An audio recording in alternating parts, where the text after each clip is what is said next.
Are you ready, Miami Dolphins fans? Because the clock is ticking down to March 12th, and with it, a wave of former players is about to hit the free agency market. What does this mean for our beloved team? Could we see some familiar faces returning to the aqua and orange? The anticipation is electric, and you won't want to miss what's coming next. Make sure you subscribe and like this video to stay on top of every thrilling update about the Miami Dolphins. Listen up, Dolphins Nation. The agency free frenzy is just around the corner, and with it comes a tantalizing question. Who among our former stars could we see back in Miami? With a mix of potential returnees and some surprising departures on the horizon, the stakes have never been higher for our franchise. Do we have what it takes to bring back the fire? Hit that subscribe button and give us a like to follow every twist and turn in this off-season saga. Attention fans! The Miami Dolphins' future is about to take a dramatic turn as free agency approaches. Several former second-round picks are set to hit the market, and the question on everyone's lips is, should we bring them back? With so many possibilities, the excitement is palpable. Join me as we dive deep into what this means for the Dolphins roster. We're diving deep into the Miami Dolphins' latest moves as we approach the free agency period on March 12th. Now, we've got 3 former second-round picks ready to hit the unrestricted free agency market. I'm talking about Jordan Phillips, Raekwon McMillan, and Jerome Baker. The question that looms large is whether the Dolphins will consider bringing any of these guys back. Let's break it down. Starting with the quarterbacks, Jacoby Brissett, Tim Boyle, and Teddy Bridgewater are all potential names out there, but honestly, I can't see any of them fitting back into Miami's plans. Brissett lacks that quick decision-making we need, and Bridgewater has been injury-prone. We need to look elsewhere for a backup. Now, moving to the running backs, Samaje Perine, Chase Edmonds, and Darrynton Evans are available, but I think we have enough depth already.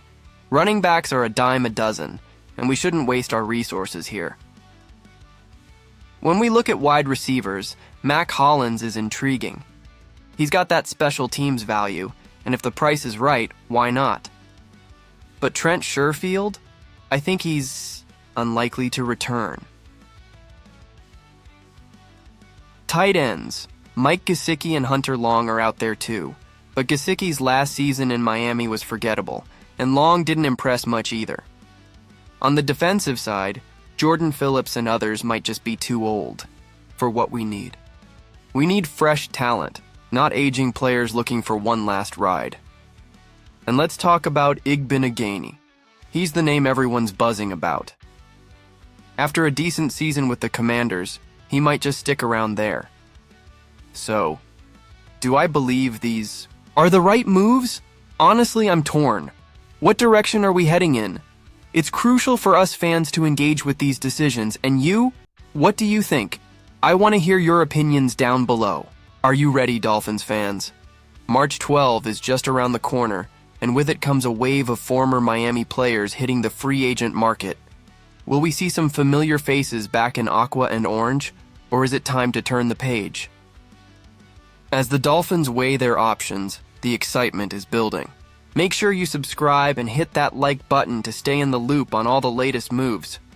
What if I told you that some key players from our past are about to become unrestricted free agents? The Dolphins have some tough decisions ahead as they consider whether to bring back some beloved names or let them chase new opportunities. It's a make-or-break moment for the franchise, and you won't want to miss a single update. Subscribe and give us a thumbs up to keep the Dolphins spirit alive, Dolphins Nation. The clock is ticking. With March 12th marking the start of free agency, several former Miami stars are set to become unrestricted free agents. Will the front office bring back a fan favorite, or are we saying goodbye for good? This is the time for bold moves and strategic planning. As we approach March 12th, the Miami Dolphins are facing a pivotal moment with several former players set to hit free agency. Among the most notable names, we have Noah Igbinoghene, who just wrapped up his first season with the Washington Commanders, alongside 3 former second-round picks, Jordan Phillips, Raekwon McMillan, and Jerome Baker. The big question on everyone's mind is whether the Dolphins will pursue any of these guys, and honestly, I'm torn about what the best move is. Looking at the quarterbacks, Jacoby Brissett, Teddy Bridgewater, and Tim Boyle don't seem like viable options. Brissett lacks that quick decision-making we need, and Bridgewater's injury history raises too many red flags. As for the running backs, Samaje Perine, Chase Edmonds, and Darrynton Evans are all out there. But the reality is, finding running backs is usually straightforward once you sift through the top tier. When it comes to wide receivers, Mac Hollins could be an interesting addition on special teams if the price is right. But can we really see a quick return for Trent Sherfield? I'm not so sure. The tight end position? Mike Gesicki's time in Miami feels over, and Hunter Long didn't make much of an impact, so I wouldn't hold my breath there. The offensive line desperately needs a starting guard, not just depth pieces. On the defensive side, Phillips, Jenkins, and Butler seem more suited for backup roles. And while some linebackers could help on special teams, Baker's recent performance raises concerns about bringing him back. Igbinoghene stands out, but it's likely he'll stick with the Commanders after a solid season. So I ask you, Dolphins fans, do you think this is the right path? What do you expect from the upcoming free agency period? I want to hear your opinions down below. Let's spark that debate in the comments. Don't forget to like, share, and subscribe to stay updated on everything Dolphins related, and activate that notification bell to get all the latest updates.